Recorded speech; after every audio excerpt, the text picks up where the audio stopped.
Jordan Alvarez dissects FX's subversive school comedy English teacher Pasadena, California. Jordan Alvarez won viral fame on TikTok with face filters.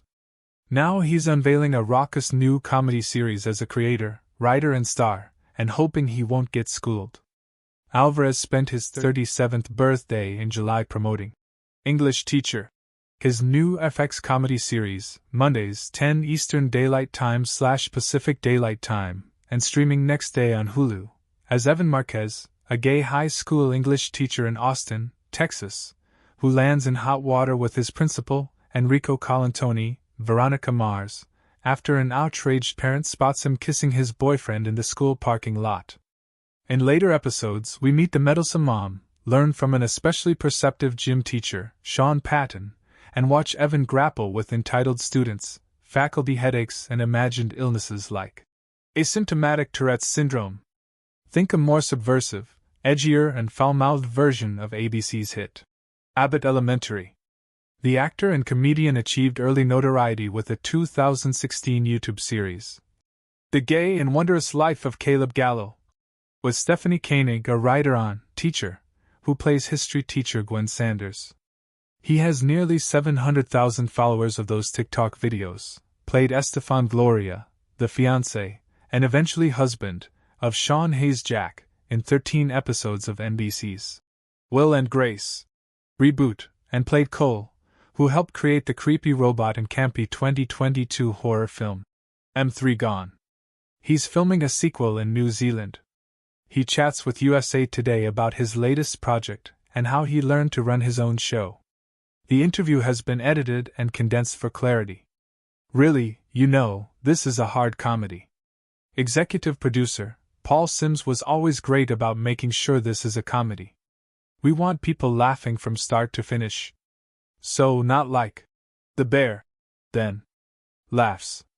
There's a lot of amazing dramedy TV shows. There's just this feeling like, hey, let's really go joke here. And it's one of the things I love so much because still, the show affords itself a lot of heart. How do you research the stuff you write about the students? I'm very online. I spend a lot of time scrolling TikTok, scrolling Instagram, and I feel relatively up to date with where things are, the vibe of how people talk now. And what you see a lot on Twitter is how young people feel about old people, how older people feel about young people. People blaming this generation for this. The show really thrives in different people doing what they think is good, but they disagree with what's good. And sometimes characters try to do something good but do something bad in the process. You don't dwell on the kids much, but was it difficult to cast them? We have so many funny kids. 2 of them came pretty much directly through TikTok. There's this guy Ben Bondurant, and he's the kid in the pilot episode, who goes, "If they're gonna get you, they're gonna get you." Somebody had tagged me in his video on TikTok being like, "This guy reminds me of you."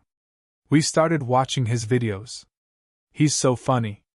He'll just be in his car and texts me like, "Y'all changed my life around."